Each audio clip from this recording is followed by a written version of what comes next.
केम जो इंडिया में निहाल स्वागत करता हूं आप सभी का इस यूट्यूब चैनल पर, जहां आपको गाइड किया जाता है मैथ्स एंड रीजनिंग सब्जेक्ट के लिए फॉर अपकमिंग कॉम्पिटिटिव एग्जाम। दोस्तों, आज का जो टॉपिक है वो साइलोगिज्म। आज के लेक्चर में ना तो हम प्रीवियस ईयर के क्वेश्चन सोल्व करने वाले हैं, ना तो हम आईएमपी क्वेश्चन सोल्व करने वाले हैं। आज के वीडियो में हम बात करने वाले हैं रीजनिंग की जड़ें यानी कि उसका रूल्स रेगुलेशंस। आज का लेक्चर जिसने अच्छे से समझ लिया, आज का लेक्चर जिसने अच्छे से पढ़ लिया, समझ लो वो रीजनिंग में ये जो साइलोगिज्म का चैप्टर है उसे क्या घोल कर पी गया। आज के सेशन में हम बात करने वाले हैं कि साइलोगिज्म है क्या, साइलोगिज्म को सोल्व करने के टाइम कौन सी चीज़ें हमें कंसीडर करनी है, साइलोगिज्म जब हम सोल्व करेंगे तब कौन सा रूल कब अप्लाई होगा, ये सभी चीज़ें आज हम पढ़ने वाले है। तो सबसे मेरी एडवाइस है कि पेन पेपर लेकर बैठिए। जैसे जैसे मैं आपको रूल समझाता जाऊं, जैसे जैसे आपको स्ट्रेटेजी देता जाऊं, आप उसे क्या करें, पेन से लिख ले। लिखने के बाद पेपर अगर नहीं रहता है आपके पास तो पीडीएफ बना लीजिए। लेकिन एक बार आपने ये वीडियो अच्छे से देख लिया तो आने वाले साइलोगिज्म के कोई भी क्वेश्चन हो, चाहे वो एसबीआई का हो, एसएससी, रेलवे, आईबीपीएस, किसी भी एग्जाम का क्वेश्चन आप with in a few second करेंगे। लेकिन एक बात कि बहुत सारे स्टूडेंट ऐसा सोचेंगे कि चलो भाई ये पढ़ लेंगे अच्छे से तो विदाउट पेन पेपर हम सोल्व कर लेंगे। नहीं, ये गलती हमें नहीं करनी है। साइलोगिज्म का कोई भी क्वेश्चन हो, आपको वेन डायग्राम बनाना है और बनाना है। बहुत सारे स्टूडेंट कॉन्फिडेंस में क्या करते हैं कि भाई हम ऐसे ही मतलब क्वेश्चन पढ़ेंगे और आंसर देंगे। नहीं, इस चैप्टर में बहुत बार ऐसा हुआ है कि एग्जाम में आप जब आंसर टिक करके आओगे आप 100% कॉन्फिडेंट हो कि मेरा पूरा सही है, कोई गलती है ही नहीं, लेकिन जब रिजल्ट आएगा तब आपके मार्क्स कम होंगे। तो ये चैप्टर वो कंडीशन वाला है कि आपको लगता है आपका आंसर राइट है लेकिन रियल में होगा नहीं। तो बेटर है कि 1-2 मिनट ज़्यादा लग जाए 5-6 क्वेश्चन बनाने में, लेकिन पूरी एक्यूरेसी के साथ 5 नंबर हमें यहाँ से लेने हैं। चलिए तो शुरुआत करते हैं रीजनिंग का जो साइलोगिज्म। अब साइलोगिज्म में करना क्या है, तो साइलोगिज्म में आपको स्टेटमेंट दिए जाएंगे और कंक्लूजन होगा। जैसे हमने इनइक्वालिटी का चैप्टर पढ़ा कि वहाँ स्टेटमेंट थे, कंक्लूजन था। कंक्लूजन को आपको सोल्व करना है स्टेटमेंट को देखकर, और देन आफ्टर आपको टिक लगाना है कि कौन सा राइट है कौन सा रॉन्ग है। यहाँ भी सेम है, आपको स्टेटमेंट दिए जाएंगे, उस स्टेटमेंट के बेस ऊपर आप बनाओगे वेन डायग्राम। वेन डायग्राम बनने के बाद आप कंक्लूजन को क्या करोगे, सोल्व करोगे, देन आफ्टर आप आंसर लिखोगे। तो सबसे पहले स्टेटमेंट और कंक्लूजन किस टाइप के होंगे, तो स्टेटमेंट और कंक्लूजन दोनों दो टाइप के हैं। समझाता हूं। फॉर एग्जांपल ये रहा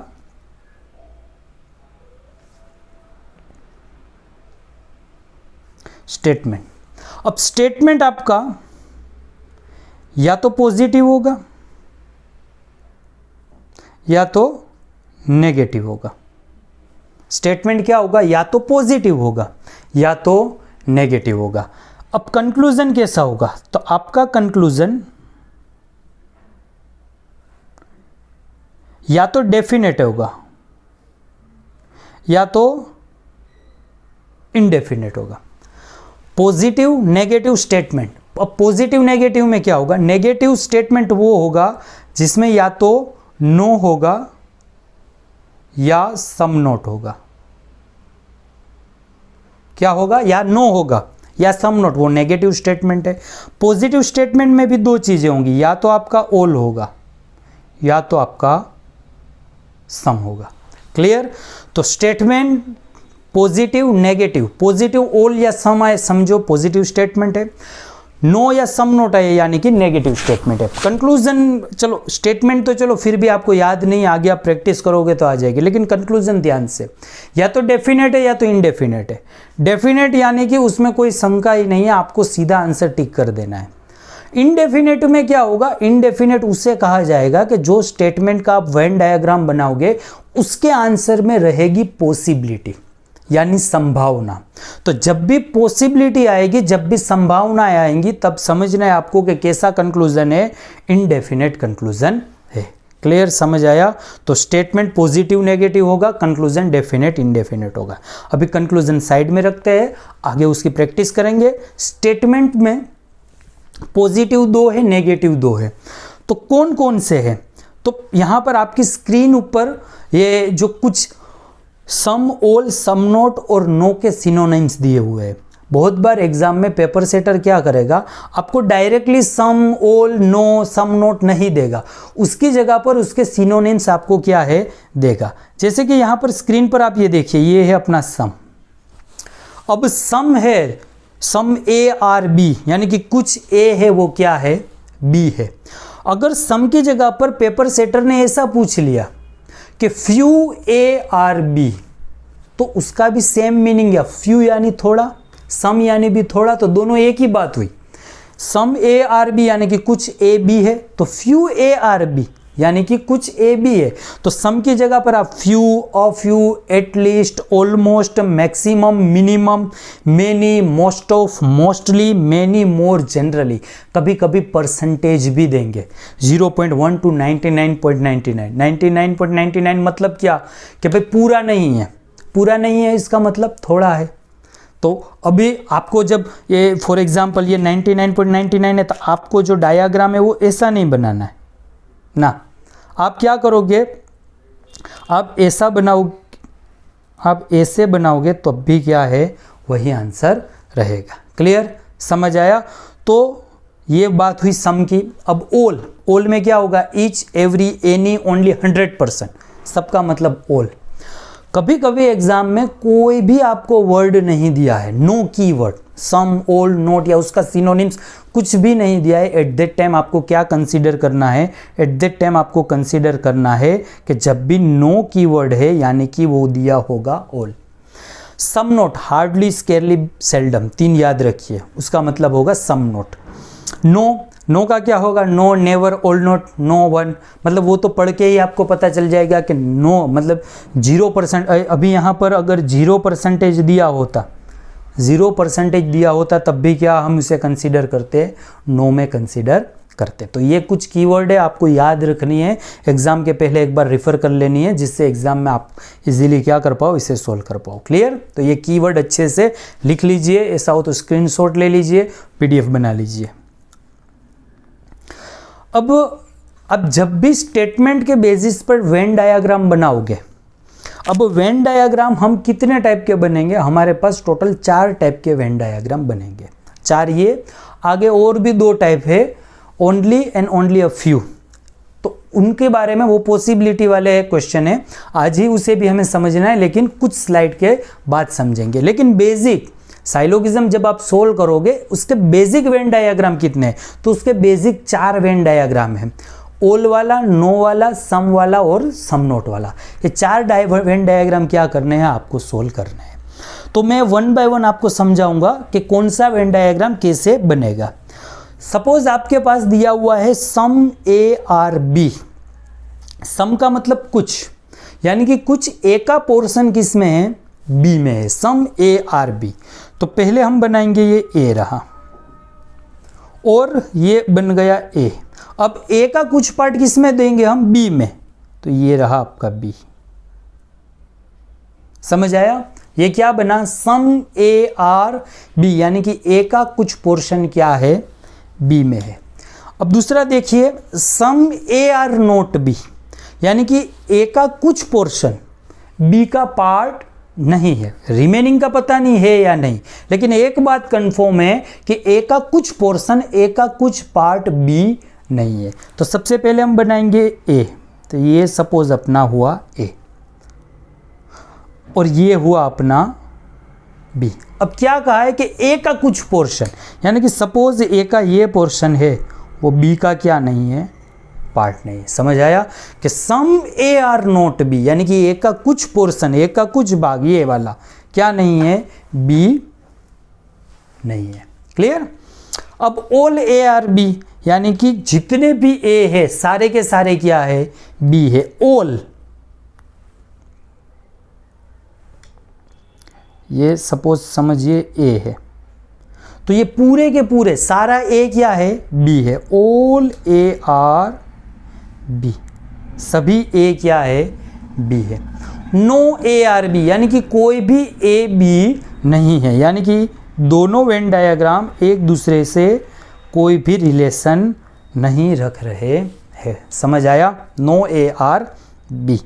तो हम जब भी वेन डायग्राम बनाएंगे ये चार चीज़ों पर ही वेन डायग्राम बनेगा। स्टेटमेंट को इन चार चीज़ों में ही, इसी वेन डायग्राम में आपको कन्वर्ट करना है। सम ए आर बी यानी कि कुछ ए बी है, सम ए आर नोट बी यानी कि कुछ ए है वो बी नहीं है, ऑल ए आर बी यानी कि पूरा ए बी है, नो ए आर बी यानी कि ए और बी में कोई भी रिलेशन नहीं है। क्लियर? आई होप समझ आ गया होगा कि वेन डायग्राम कैसे बनते हैं। चार वेन डायग्राम है और इन्हीं वेन डायग्रामों से आपको ये क्वेश्चन है वो सोल्व करने हैं। क्लियर? चलिए अब रूल्स रेगुलेशन की हम बात करेंगे। पहले आपने वेन डायग्राम समझ लिए कि चार चीज़ों पर बातें हैं वो निर्भर रहेंगी, अपना सम, सम नोट, ऑल और नो। अब यहाँ पर आपको एक स्टेटमेंट दिया हुआ है, ऑल एप्पल आर बनाना, यानी कि सभी एप्पल क्या है, बनाना है। यहाँ पर मैं वेन डायग्राम बना रहा हूँ कि ऑल एप्पल यानी कि ये सभी एप्पल क्या है, बनाना है, यानी कि ये सभी के सभी एप्पलों को आप क्या बनाओगे, बनाना बनाओगे। ऑल एप्पल आर बनाना, सभी एप्पल क्या है, बनाना है। क्लियर? आपको समझ में आ गया? वेन डायग्राम बन गया। ओके। अभी एग्जाम में जब आपके सामने क्वेश्चन आए, एप्पल, बनाना, फ्रूट्स, वेजिटेबल, डायरेक्शन, कुछ भी नाम हो, एट दैट टाइम आपको क्या करना है, उसका पहला वर्ड लिख लेना है। यानी कि यहाँ पर मैंने देखिए ये एप्पल का ए किया, बनाना का बी किया। आपको एग्जाम में पूरा एप्पल पूरा बनाना नहीं लिखना है, वो वेस्ट ऑफ टाइम होगा। अगर दो नाम है, जैसे कि बनाना भी हो गया और ब्रिंजल भी हो गया, तो एट दैट टाइम बनाना का बी है, ब्रिंजल का बी आर कर देना है, वैसे पहचानना है। क्लियर? तो ये स्टेटमेंट के हिसाब से आपने डायग्राम बना लिया। अब आते हैं कंक्लूजन, ध्यान से समझना। पहला कंक्लूजन, सम एप्पल आर बनाना। देखिए अभी आपको आपका लॉजिक है वो यहाँ पर लगाना है। Some apple are banana.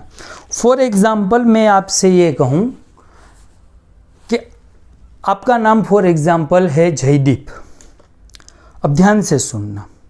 अब जयदीप रास्ते से जा रहा था, होली का त्यौहार था, और किसी ने उसके ऊपर ग्रीन रंग है लगा दिया, उसको पूरा ग्रीन ग्रीन कर दिया। अब ध्यान से सुनना, all Jaideep are green, right है कि पूरा जयदीप क्या हो गया है, ग्रीन हो गया, यानी कि जयदीप का पूरा बॉडी ग्रीन रंग का है। All Jaideep are green. अभी आपको कंक्लूजन ये दिया कि सम जयदीप आर ग्रीन। अब ये राइट होगा कि नहीं? देखिए जयदीप की बॉडी का पूरा पार्ट ग्रीन है, तो अब सम यानी उसका हाथ फॉर एग्जांपल, तो उसका पूरा बॉडी अगर ग्रीन है तो उसका हाथ भी ग्रीन होगा या नहीं, उसका हेड ग्रीन होगा या नहीं, उसका लेग ग्रीन होगा या नहीं। समझ रहे हो? जयदीप पूरा ग्रीन हो गया है, तो उसका पूरा अगर ग्रीन है तो उसका कुछ पार्ट भी ग्रीन होगा। तो यहाँ सेम चीज दी है कि ऑल एप्पल आर बनाना, यानी कि पूरे के पूरे एप्पल क्या है, बनाना है। अगर पूरे के पूरे एप्पल बनाना है तो कुछ एप्पल भी क्या हुए, बनाना हुए, तो ये पहला हुआ राइट। समझ में आया कैसे मैंने समझा, मतलब कैसे आपको दिमाग में लेना है, जैसे मैंने समझाया वैसे ही करना है कि पूरा जयदीप ग्रीन है तो उसका कुछ पार्ट भी ग्रीन होगा। ऑल एप्पल आर बनाना, सभी एप्पल बनाना है तो कुछ एप्पल भी क्या होंगे, बनाना होंगे, राइट। सेकंड वाला देखिए, सम बनाना आर नॉट एप्पल। अब ध्यान से सुनना, सम बनाना आर नॉट एप्पल। जब भी आपको पॉसिबिलिटी वाली सिचुएशन लगे और कंक्लूजन में पॉसिबिलिटी भी लिखा हो, तभी आप उसे राइट करोगे, वरना रॉन्ग करोगे। देखिए कैसे, यहाँ पर ये जो एप्पल वाला पार्ट आप देख रहे हैं, ये पूरे का पूरा क्या है, ये पूरे का पूरा बनाना है। लेकिन ये जो रिमेनिंग बनाना वाला पार्ट है, रिमेनिंग बनाना वाला पार्ट है, उसको आप डिफाइन नहीं कर सकते। जैसे कि ये सर्कल इतना हो, उससे बड़ा भी क्या, फॉर एग्जांपल इतना भी हो सकता है, समझ रहे हो, इतना भी हो सकता है। तो आप क्या करोगे, आप कंफर्म नहीं हो, यहां पर आप श्योर नहीं हो, आप डेफिनेट नहीं हो। तो जब भी चीजें डेफिनेट नहीं है, जब भी चीजें पॉसिबिलिटी में जा रही है, at that time possibility word दिया हो तो ही राइट करना है, वरना राइट नहीं करना है। यहां पर लिखा है सम बनाना और नॉट एप्पल, यानी कि ये चीजें तो बनाना एप्पल दोनों एक ही है, लेकिन यहां मतलब ये एप्पल वाला सर्कल कितना बड़ा है हमें थोड़ी पता है। ये पूरा भी होगा, फॉर एग्जांपल ये पूरा, जैसे कि मैं ग्रीन लूँ, ये पूरा भी बनाना एप्पल है तो वो भी हो सकता है। समझ में आया? तो आपको जहां भी पॉसिबिलिटी है वहां पर ध्यान रखना है, पॉसिबिलिटी वर्ड है तभी राइट होगा, वरना रॉन्ग होगा। यहां पर लिखा हुआ है सम बनाना और नॉट एप्पल, लेकिन हम कंफर्म नहीं है कि वो कौन सा बनाना। क्लियर? तो इसलिए यहां पर क्या होगा, एक मिनट, इसलिए यहां पर ये हुआ रॉन्ग। अब देखिए सम बनाना और not Apple is a possibility, ये हुआ राइट। क्यों? क्योंकि हाँ भाई पॉसिबिलिटी है कि कुछ बनाना है, वो एप्पल नहीं है। हम डेफिनेट नहीं है, डेफिनेट नहीं है, लेकिन क्या है, हम इनडेफिनेट, यानी कि हमें संभावना लग रही है, हमें पॉसिबिलिटी लग रही है। तो पॉसिबिलिटी यहां पर उन्होंने बताया है, अगर बताया है तो राइट है, वरना रॉन्ग है। क्लियर? ये बेस था, मतलब ये डायग्राम बेस था। इसको अगर आपने अच्छे से नहीं समझा तो आपको आगे वाले क्वेश्चन नहीं समझ आने वाले हैं। तो वीडियो को ऐसा हो पॉज करके मतलब लिख लीजिए, बार बार इस वीडियो को चलाकर देखिए, आगे पीछे करके देखिए, लेकिन इस क्वेश्चन को अच्छे से समझिए। अगर ये क्वेश्चन आपको अच्छे से नहीं आ रहा है तो आगे आप मतलब क्वेश्चन को सोल्व नहीं कर पाओगे। क्लियर? आई होप मैंने अपना 100% दे दिया है, आप भी अपना 100% देकर इसे पढ़ लीजिए, जिससे हम आगे के क्वेश्चन काफ़ी इजीली सॉल्व कर पाएँ। चलिए और एक हमें सिचुएशन दी है, सम ए आर बी। अब some A are B simple, हमने जैसा डायग्राम देखा था वैसे ही क्या करना है, हमें बनाना है कि भाई सम ए आर बी, यानी कि ये कुछ ए है, वो क्या है, बी है, सम ए आर बी। क्लियर? चलिए आपको मैं देता हूँ टाइम, यहाँ पर थोड़ा टाइपिंग मिस्टेक है, ये टी वाई आएगा, पॉसिबिलिटी। आपको देता हूँ मैं 1 मिनट का टाइम, सोल्व करिए 1 मिनट में।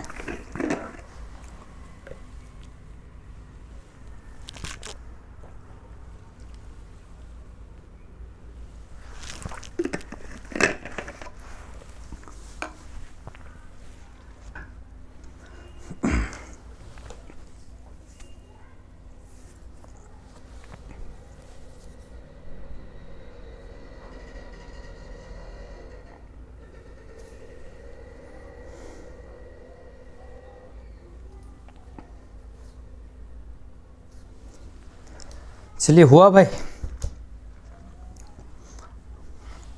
अभी सिर्फ आपको ट्राई करना है। ऐसा भी हो सकता है कि अभी मैं सोल्व करूं, आपका आंसर और मेरा आंसर मैच ना हो, तो आपको घबराना नहीं है। मैच नहीं हो रहा है इसलिए तो आप वीडियो देख रहे हो, इसीलिए तो आप पढ़ रहे हो। चलिए तो सोल्व करते हैं। सम ए आर बी, हमने डायग्राम बना लिया है कि कुछ ए क्या है, बी है। अब कंक्लूजन की तरफ आते हैं, some A are not B. Again देखिए कुछ ए है, यानी कि ए और बी का ये पार्ट एक दूसरे से क्या मिल रहा है। तो सम ए आर बी, कुछ ए क्या है, बी है। यहां पर आपको दिया है कि सम ए आर नॉट बी, कुछ ए है वो बी नहीं है। यहां पर आप डेफिनेट हो, नहीं डेफिनेट नहीं है हमारे पास।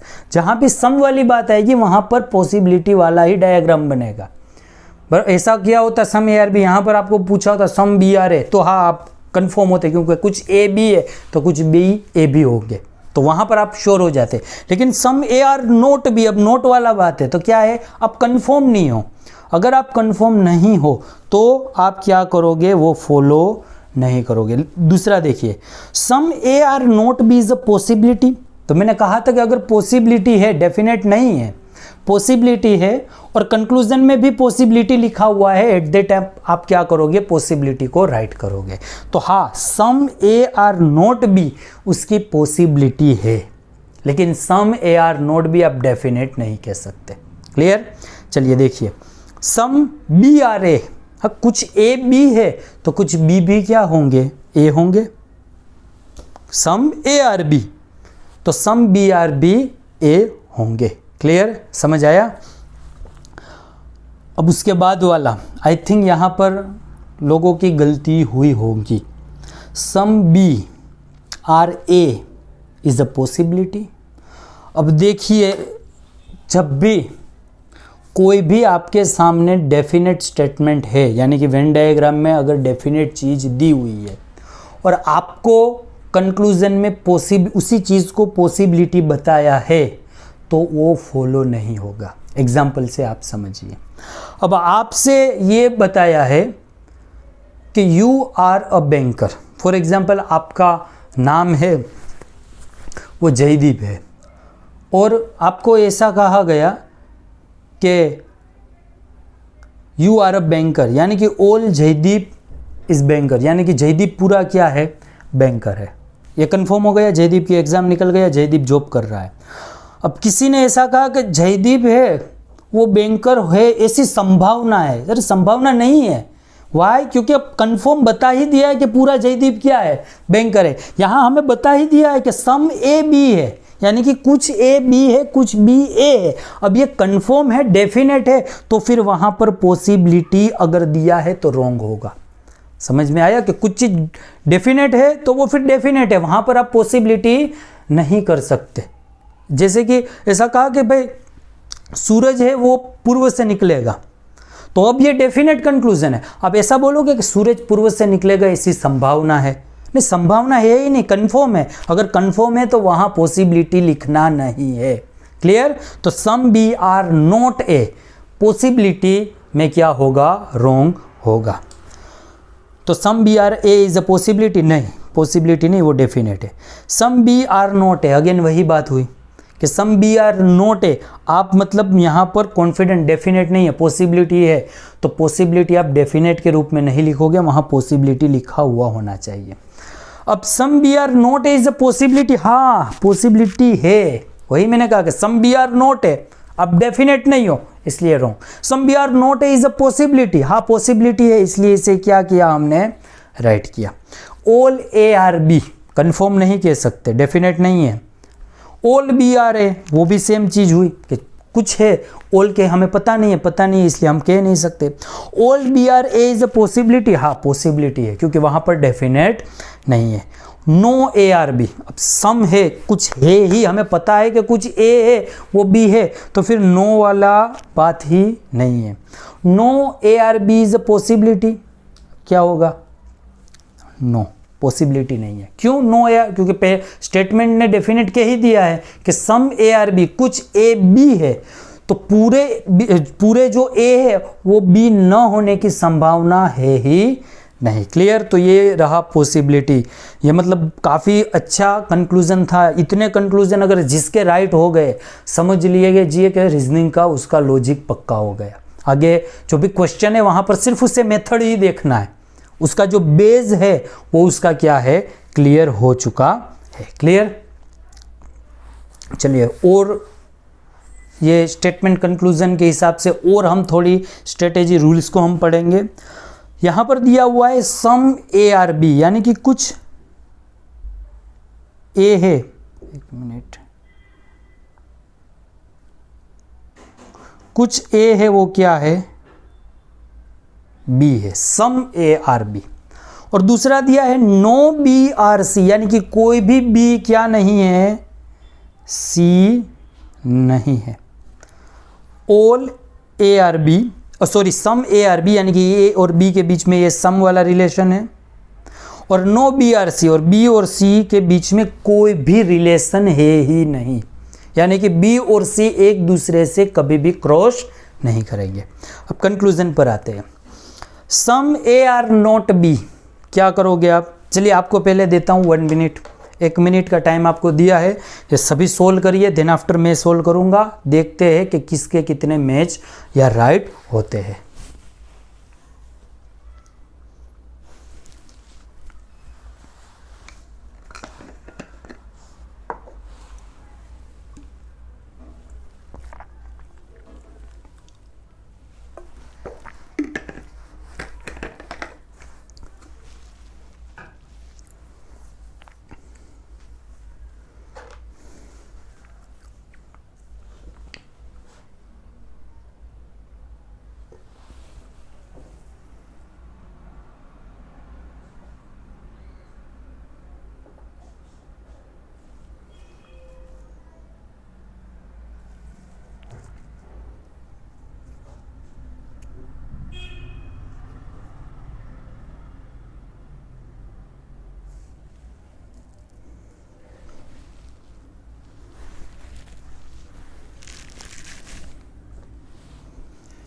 चलिए आपका 1 मिनट समाप्त हुआ। देखते हैं some A are not B, कुछ ए क्या है बी नहीं है। अब ये डेफिनेट बोल रहे हैं लेकिन यहाँ पर हमें इतना ही डेफिनेट रिलेशन दिया हुआ है, इसके बारे में हमें कुछ पता नहीं है, तो ये हुआ wrong. Some A are not C, क्या होगा, some A are not C right होगा। अब क्यों राइट होगा, देखिए ये जो बी और सी का पक्का बता दिया है कि बी और सी के बीच में कुछ रिलेशन नहीं है, यानी कि जहां जहां बी है वहां वहां सी का प्रेजेंस नहीं है। क्लियर। अभी बी का ये जो पोर्शन डेफिनेट है कि हाँ भाई ए वाला ये जो पोर्शन है वो बी भी है, ए वाला वो पोर्शन बी भी है, तो ए वाला वो पोर्शन अगर बी बनेगा तो वो सी नहीं बनेगा, इसलिए ये क्या हुआ, डेफिनेट हुआ, some A are not C. Clear. चलिए आगे देखिए, all A are C is a possibility, कि पूरे का पूरा ए है वो सी बनने की संभावना है, नहीं है। क्यों नहीं है, हम बना तो देते पूरे ए को सी, लेकिन ए का ये देखिए ए का ये जो पोर्शन है, ये जो पोर्शन ए का बी से मिला हुआ है तो वो सी का कभी भी पार्ट नहीं बन सकता। उस रीजन से all A are C is a possibility वाला क्या होगा, रॉन्ग होगा। Some A are C is a possibility, देखिए ये डेफिनेट तो ये देखिए ये डेफिनेट तो इतना ही है। अब इसका और इसका रिलेशन हो भी सकता है या नहीं भी हो सकता है, यानी कि पॉसिबिलिटी है तो पॉसिबिलिटी दी है, इसलिए क्या है, राइट है। सम बी आर नॉट सी, ये अभी जब जयदीप वाला मैंने समझाया ना कि पूरा जयदीप ग्रीन है। अब सपोज आपको ये बताया है कि जयदीप रास्ते पर जा रहा था, मैंने उस पर ग्रीन कलर फेंका, अब जयदीप साइड से निकल गया, जयदीप है उस पर ग्रीन कलर लगा नहीं है। अब पूरे जयदीप पर ग्रीन कलर नहीं लगा है तो कुछ जयदीप पर भी ग्रीन कलर लगा नहीं है। अगर ये पूरा जयदीप पर ग्रीन कलर नहीं है और ऐसा बोलेंगे हाथ पर, अरे भाई पूरे पर नहीं है तो हाथ पर क्यों होगा, समझ रहे हो। तो सम बी आर नॉट सी, पूरा भी सी नहीं है तो थोड़ा वाला भी नहीं होगा, तो ये क्या हुआ, राइट हुआ। नो सी इज ए, सी और ए का कोई रिलेशन नहीं है, ऐसा डेफिनेट बताया नहीं है। डेफिनेट तो इन दोनों के बारे में है, बी और सी का बताया कि भाई ये डेफिनेट नहीं है एक दूसरे से रिलेशन, लेकिन ए और सी का हम डेफिनेट नहीं बता सकते, इसलिए कुछ कहा नहीं जा सकता, रॉन्ग। पॉसिबिलिटी में वो मिल भी सकते हैं। Some C is not B is a possibility, अब ध्यान से, some C is not B is a possibility, मैंने कहा कि अगर डेफिनेट है तो पॉसिबिलिटी नहीं चलेगी। सूरज पूर्व से निकलेगा ये डेफिनेट है, वहां पॉसिबिलिटी आप नहीं कह सकते कि संभावना है निकलने की, नहीं, कंफर्म है। तो बी और सी के बीच में कोई रिलेशन नहीं है, डेफिनेट स्टेटमेंट में जो दिया है वो पूरा डेफिनेट ही होगा। तो सी और बी का कोई रिलेशन नहीं है, आपको पता है डेफिनेट, उनके बीच में कोई भी रिलेशन है ही नहीं, हो ही नहीं सकता, संभावना भी नहीं है। तो some C is not B is possibility, अरे भाई पॉसिबिलिटी नहीं है, ये डेफिनेट है, इसलिए इसे हमने किया रॉन्ग। अगर यहां पर ये पॉसिबिलिटी शब्द नहीं होता तब हम उसे राइट करते। Clear. Some C are not A, कुछ सी है वो ए नहीं है, रॉन्ग। वाई, क्योंकि सी और ए का कुछ डेफिनेट रिलेशन पता ही नहीं है, पूरा सी यहाँ पर भी हो तब भी ये राइट होगा। क्लियर। तो ये पॉसिबिलिटी में आप कह सकते हो लेकिन डेफिनेट में नहीं। All C are A is a possibility, हाँ अब ये बी और सी का रिलेशन यहाँ नहीं, अब सी को आप यहाँ बना दो कोई दिक्कत नहीं है क्योंकि यहाँ भी रिलेशन तो बन नहीं रहा है। तो all C is A is a possibility, तो आप कहोगे हाँ ये पॉसिबिलिटी है कि पूरा सी ए हो सकता है। क्लियर, समझ आया। तो जहाँ जहाँ डेफिनेट है वहीं वहीं रिलेशन नहीं बने, मतलब जहाँ जहाँ डेफिनेट है वहीं आप क्या करोगे 100% कहोगे, वरना पॉसिबिलिटी में ही राइट हो सकता है। क्लियर। चलो आई होप आपको समझ आया होगा। अब पेपर सेटर को पेपर अभी थोड़ा ट्रिकी करने में मज़ा आता है। ये जो अभी तक हमने पढ़ा ना, ये क्लरिकल लेवल तक ओके है, या फिर आज से 5 साल पहले का पीओ ओके है, लेकिन आज के जो क्वेश्चन है उसमें only and only a few इस टाइप की 2 पेटेंट है, 2 नए वेन डायग्राम बने हैं। अभी यहाँ पर मैं आपको समझाऊंगा, एक बार आपने दिल से समझ लिया पेपर और पेन से आपने क्या किया, उसे लिख लिया, दिमाग में उतार लिया, आपके पास वो जो रूल्स है वो सेव कर लिया पीडीएफ या पेपर में। देन आफ्टर एग्जाम से पहले सिर्फ एक बार आपको वो क्वेश्चन लिखा हुआ या पढ़ाया हुआ देखना या सुनना है। आप क्या करोगे, एग्जाम में राइट आंसर टिक करके ही आने वाले हो। क्लियर? तो अब ओनली एंड ओनली फ्यू, पहले हम ओनली वाले के बात करेंगे। अब ओनली का मतलब क्या है, देखिए यहां पर ओनली, ये देखिए ओनली दिया है ना, पीछे आते हैं।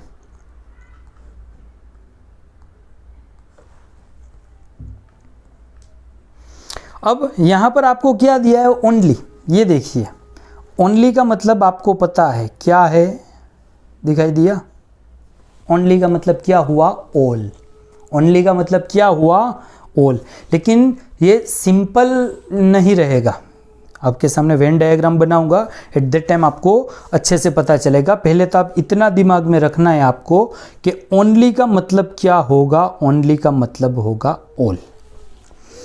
लेकिन वहां पर एक कंडीशन भी है और उसे लिखने का तरीका भी एक अलग है। आपके सामने मैं एक क्वेश्चन यहां पर नीचे लिख रहा हूं, अभी इसे साइड में रखिए। आपके सामने एक क्वेश्चन मैंने लिखा कि only A are B, only A are B. तो जब भी ओनली दिया हो, ध्यान से लिखना, दिमाग में रखना, जब भी ओनली दिया हो एट दैट टाइम जो भी लेटर है वो लेटर पहले तो इंटरचेंज हो जाएगा। यानी कि जो आगे दिया है वो पीछे जाएगा, पीछे वाले को आप आगे लाओगे। यहां पर आगे ए है, पीछे बी है, दोनों को चेंज करिए। बी को लिखना है आगे, ए को लिखना है पीछे। क्लियर? बी को लिखना है आगे, ए को लिखना है पीछे। ओनली की जगह पर कर दीजिए ऑल, ऑल बी आर ए। समझ आया इतना कि जब भी ओनली दिया है ओनली का ऑल होगा, लेकिन जो भी लेटर है उससे आप इंटरचेंज करोगे। पीछे दिया है उसे आगे लिखना है, आगे वाले को पीछे लिखोगे। अब डायग्राम कैसे होगा, ऑल बी आर ए, यानी कि यहां बना रहा हूं ऑल बी आर ए, यानी कि सारे के सारे बी क्या है, ए है, ऑल बी आर ए। लेकिन बट कंडीशन, क्योंकि ओनली है वो कंडीशनल वर्ड है, लेकिन ये जो बी साहब है अब उसके साथ किसी का भी रिलेशन होगा नहीं। ओनली यानी कि वही सिर्फ, समझ में आया? ओनली वाला कैसे हमने किया, जब भी ओनली करोगे तो ओनली का ऑल हो जाएगा और लेटर इंटरचेंज हो जाएंगे। ओनली ए आर बी तो उसका बनेगा all B are A. Diagram बनाने के बाद जो अंदर है उसके साथ अब कोई भी रिलेशन नहीं होगा, यानी कि उसके साथ किसी का रिलेशन नहीं हो सकता। समझ आया? तो ये है ओनली वाला फंडा। चलिए अब स्टेटमेंट कंक्लूजन को हम सोल्व करते हैं। सबसे पहले स्टेटमेंट दिया है ओनली एप्पल आर बनाना, तो ओनली का क्या होगा, ऑल, एप्पल बनाना इंटरचेंज हो जाएगा, तो ओनली एप्पल आर बनाना का बनेगा all banana are apple. All banana are apple, यानी कि सभी बनाना क्या है, एप्पल है। डायग्राम हम यहां बना रहे, ऑल बनाना यानी कि ये सभी के सभी बनाना क्या है, एप्पल है। Clear? All banana are apple. लेकिन ये जो बनाना है अब इसके साथ किसी का भी कोई भी रिलेशन होने वाला नहीं है। Clear? Some apple are cherry, कुछ एप्पल क्या है, चेरी है। अब ए से बनेगा, बी से कनेक्ट नहीं होगा, लेकिन ए से सम बन सकता है। तो some apple are cherry, some cherry are dates, तो कुछ चेरी क्या है, खजूर है, डेट्स है। और ऑल डेट्स आर ग्रेप्स, यानी कि पूरे की पूरी डेट्स क्या है, ग्रेप्स है। क्लियर? ये बना आपका स्टेटमेंट के हिसाब से डायग्राम। आई होप डायग्राम सबको बनाना समझ आ गया होगा। अब आते हैं हम कंक्लूजन पर। नो बनाना आर चेरी, कोई भी बनाना चेरी नहीं है। अब यहाँ पर पूरी डेफिनेट बात है, क्यों? क्योंकि जब आप ओनली से इसे सोल्व किया एट दैट टाइम ये पूरा मैंने बी किस लिए, ये बी को पूरा रेड किस लिए किया है, क्योंकि ये कंफर्म बताता है कि बी का किसी के साथ कोई भी रिलेशन है ही नहीं। तो नो बनाना आर चेरी, कोई भी बनाना चेरी नहीं है। हमें डेफिनेट बता दिया है कि बी यानी बनाना का किसी से रिलेशन नहीं है, तो चेरी से भी रिलेशन नहीं है। तो ये बात पूरी सत्य है कि no banana are cherry. No dates are banana, अब कोई भी डेट्स बनाना नहीं। हाँ भाई सही है, क्यों? क्योंकि बनाना से किसी का रिश्ता नहीं है। All banana are grapes is a possibility, क्या सारे के सारे बनाना ग्रेप्स बन सकते हैं? इस बात की संभावना है नहीं है। वाई? क्योंकि हमें पहले ही बता दिया है कि बनाना सिर्फ एप्पल के अंदर ही रहेंगे, बनाना से कोई भी क्रॉस, बनाना से किसी का भी रिलेशन हो नहीं सकता। इस रीजन से all banana are grapes is a possibility नहीं, पॉसिबिलिटी नहीं है। हमें डेफिनेट बताया है कि बी का किसी से यानी कि बनाना का किसी से रिलेशन नहीं है। क्लियर? तो ये था आपका ओनली वाला, समझ आ गया कि only apple are banana, only का ऑल होगा, लेटर चेंज हो जाएगी, ऑल बनाना और एप्पल, जो नीचे आएगा उसका यानी कि बनाना का किसी से कोई भी रिलेशन नहीं है। तो ये रहा ओनली वाले क्वेश्चन। चलिए अब आया ओनली अ फ्यू। अब ओनली अ फ्यू का मतलब क्या होगा? ओनली अ फ्यू का मतलब होता है सम। ओनली अ फ्यू का मतलब क्या होगा? सम। ओनली अ फ्यू दो स्टेटमेंट से बना है। For example only a few A are B, तो ये दो स्टेटमेंट को रिप्रेजेंट करेगा। कौन से? Some A are B, some A are not B, यानी कि दो स्टेटमेंट मिलाकर ये ओनली अ फ्यू बना है। आपको ये रूल्स इतना याद नहीं रखना है, अभी मैं आपको जो समझाऊं इतना याद रखना है। को क्या समझना है हमें कि हमें बताया है कि some only a few A are B. For example एक क्वेश्चन में लिख रहा हूं यहां पर only a few A are B, यानी कि only some A are B. तो इसका डायग्राम हमें सम जैसा ही बनाना है। ओनली अ फ्यू का डायग्राम सम के जैसा ही होगा, only a few A are B. लेकिन यहां पर जो पहले एलिमेंट दिया होगा उसका कुछ पोर्शन बी से रिलेशन नहीं रख रहा है, यानी कि ये बी ए का ये जो पोर्शन है उसका क्या करना है? ए से रिलेशन नहीं बनेगा। इस तरीके से ओनली अ फ्यू का डायग्राम बनेगा। समझ आया कि only A are B, only a few A are B, तो सम समझकर सम वाला डायग्राम बनाना है, लेकिन पहला ए का रिलेशन बी से बताना है कि कुछ ए बी नहीं है। तो ये हो गया some A are B, some A are not B. Clear? तो ये हुआ ओनली अ फ्यू का डायग्राम। चलिए हमारे पास एक स्टेटमेंट है, उसको सोल्व करते हैं कि only a few apple are banana. Only a few apple are banana, तो हम कैसा डायग्राम बनाएंगे? सम वाला। ओनली, एक minute,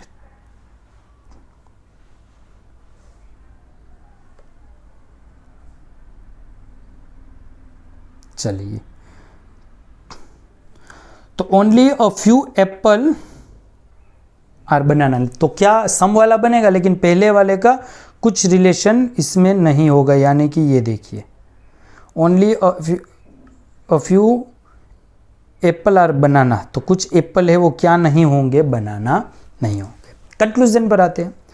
all apple are banana is a possibility, सभी एप्पल बनाना होंगे इसकी संभावना है? नहीं है संभावना। क्यों नहीं है? क्योंकि ये पोर्शन, ये आपको दिखाई दे रहा है, ये पोर्शन कभी भी बनाना नहीं बनेगा। अगर ये पोर्शन कभी भी बनाना नहीं बनेगा तो पूरा एप्पल नहीं बन सकता है। Clear? Some apple are not banana, कुछ एप्पल बनाना नहीं है। हाँ राइट है। क्यों राइट है? क्योंकि ये वाला एप्पल है वो कभी भी बनाना नहीं है। तो some apple are not banana, वो क्या हुआ? राइट हुआ। All banana are apple is a possibility, कि सभी बनाना एप्पल है उसकी संभावना है। हाँ है। रिलेशन क्या बता रहा है कि कुछ एप्पल का कुछ पार्ट बनाना नहीं बनेगा, लेकिन पूरा बनाना यहां आ सकता है। हाँ आ सकता है, कोई इश्यू नहीं है, पॉसिबिलिटी में राइट है। तो ऑल बनाना और Apple is a possibility, 100% right कि ऑल एप्पल है, ऑल बनाना है वो क्या है? एप्पल बन सकते हैं। तो ये था आपका ओनली और फ्यू वाली बात। समझ आया? तो ओनली और ओनली अ फ्यू दोनों इंपॉर्टेंट है। आप कितना भी पढ़ो, एग्जाम से पहले एक बार आपको रिफर कर लेना है कि जब भी ओनली होगा तब क्या होगा? ओनली को आप ऑल बनाओगे, लेटर है वो इंटरचेंज होगा, और जो बीच में आएगा उसका फिर किसी के साथ रिलेशन नहीं होगा। ओनली अ फ्यू में सम वाला रिलेशन बनेगा, लेकिन पहले जो भी होगा एप्पल ए बनाना जो भी है पहले वाला, उसका कुछ पोर्शन दूसरे का पार्ट नहीं बनेगा। क्लियर? तो ये ओनली अ फ्यू वाली बात थी। अब एक आइदर और, अब आइदर और है क्या? आइदर और किसे कहते हैं कि आपके पास जो भी दो कंक्लूजन दिए हैं, आपने स्टेटमेंट पढ़ लिया, उसके हिसाब से वेन डायग्राम बना लिया। अब आपके जो भी दो कंक्लूजन है वो इंडिविजुअली रॉन्ग है, लेकिन दोनों को मिलाकर आप क्या कर सकते हो? स्टेटमेंट को राइट बना सकते हो। लेकिन स्टेटमेंट पढ़ने के बाद जब कंक्लूजन आप सोल्व करोगे, पहली कंडीशन तो यही रहेगी आइदर और वाली कि दोनों लेटर क्या होंगे? इक्वल होंगे। यहां पर ए बी है तो यहां पर भी, अगर ऊपर ए बी है तो नीचे भी कंपलसरी ए और बी होगा। क्लियर? अब दोनों इंडिविजुअली क्या होंगे? दोनों इंडिविजुअली रॉन्ग होंगे, मतलब अपने आप एक भी राइट नहीं होगा। अभी ऐसी सिचुएशन है तो यहां पर ये दो चीजें दी है, आपको दिमाग में रखनी है, ज्यादा सोल्व नहीं करना पड़ेगा, सीधा आंसर लिखोगे कि अगर दोनों इंडिविजुअली क्या है? रॉन्ग है, और यहां पर सम, यहां पर नो दिया है, सम नो है, ये जो लेटर है ये दोनों अगर वो भी सेम है, उस सिचुएशन में क्या आंसर आएगा? आइदर और आएगा। सेकंड, अगर सम नोट दिया है और नीचे ऑल दिया है, लेटर भी क्या है? सेम टू सेम है, एट दैट टाइम वो भी क्या होगा? आइदर और वाला रिलेशन बनेगा। समझ में आ गया?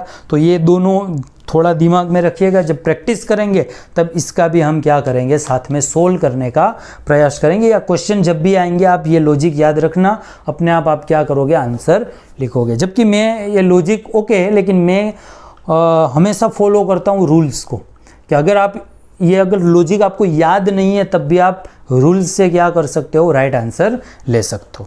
तो आई होप आपको आज का सेशन जो पढ़ाया है रीजनिंग की साइलोगिज्म की जड़ें, रीजनिंग का एक टॉपिक, आईएमपी टॉपिक, जिसकी जड़ों तक आप आज गए, मतलब कि यहाँ पर आपने कोई प्रीवियस ईयर क्वेश्चन या कोई अच्छे क्वेश्चन को सोल्व नहीं किया। यहाँ पर सिर्फ और सिर्फ ये जो पौना घंटा 1 घंटा जो हमने बात की है, ये ओनली एंड ओनली बात हुई है रूल्स रेगुलेशन की, कि आपके सामने स्टेटमेंट है, उस स्टेटमेंट को आप वेन डायग्राम में कैसे कन्वर्ट करोगे, वेन डायग्राम में कन्वर्ट करने के बाद आप उस पर से कंक्लूजन कैसे लिखोगे या राइट रॉन्ग कैसे करोगे, वही चीज़ आज हमने समझी है। तो आप मेरे आगे भी रीजनिंग पर, ये जो साइलोगिज्म चैप्टर है उस पर काफ़ी 4-5 वीडियो प्रीवियस ईयर के क्वेश्चन सब में पढ़ाने वाला हूं, लेकिन एक बात याद रखना, बेस है ये वीडियो। अगर ये वीडियो आपने अच्छे से देखा तो आने वाले लेक्चर, आने वाले क्वेश्चन आप इजीली सोल्व कर पाओगे। नेक्स्ट वीडियो में हम ये रूल्स नहीं मैं समझाऊंगा, इसीलिए मैं एक रूल्स का अलग वीडियो लेकर आया हूं। आगे हम सीधा क्वेश्चन और आंसर पर आएंगे, यानी कि आपको क्वेश्चन पढ़ना है, सोल्व करके सीधा आंसर लिखना है, और ये तभी हो पाएगा जब आपने ये वीडियो अच्छे से देखा होगा। नेक्स्ट वीडियो में भी हम थोड़ा लोअर लेवल से, ये देखिए आपकी स्क्रीन पर इसीलिए लिखा है,